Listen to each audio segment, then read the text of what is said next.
Kamusta? Ako si Naach at ito ang aking alamat. Mula sa El Pecado Original, ikwento ang alamat.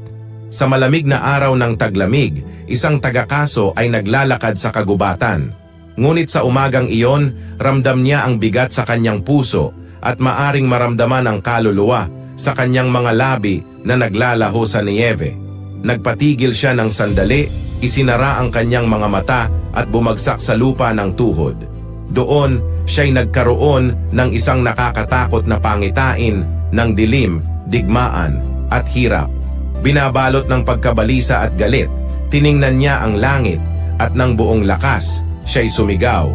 Bakit ganitong hirap? Bakit? Sa sandaling iyon, ang langit ay umitim, malalaking bato ay nagiba, at pagkatapos ng isang malakas na ingay, isang kidlat, bumagsak mula sa langit, pabagsak ng isang puno na nasa kanyang tabi.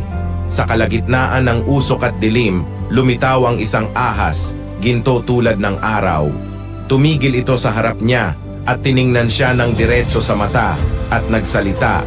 Hanapin mo sa loob ng lumang kahoy na nasunog at makakakita ka ng sagot. Pagkatapos ay nawala sa gitna ng damo.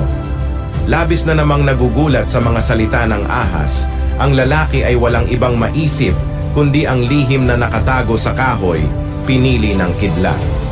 Naghahanap-hanap, siya'y nagumpisang magukit ng lumang kahoy na sinasabi sa sarili. Ang katotohanan ay lilitaw. At ganoon, dahan-dahan, ang kahoy ay bumubuo ng larawan. Isang babae na may itaas na braso na hugis ahas.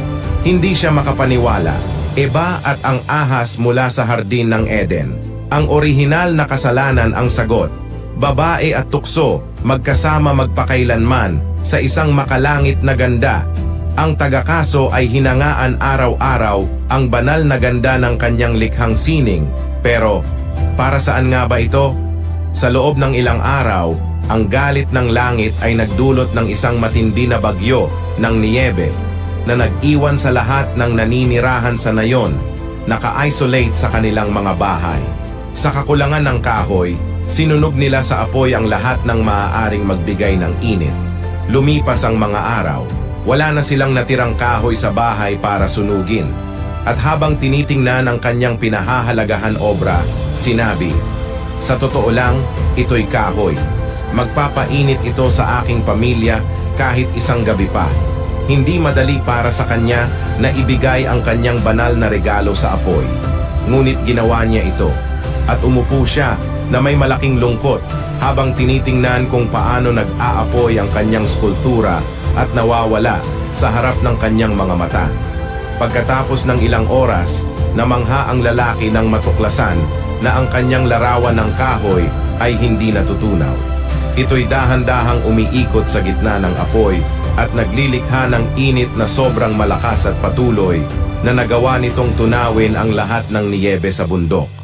Sa gayon, ang tagakaso na inilayon ng isang banal at hayop na instinto ay sumagot at hinawakan ang skulptura sa ulo ng ahas, iniligtas ang milagro na nagligtas sa nayon. Tumingin ito sa kanyang amo at pumayag ng ulo upang sundan siya. Sa paglipad ng kanyang malalakas na kuko, dinala niya ang larawan hanggang sa ermita at maingat na inilagay ito sa altar ng mga handog.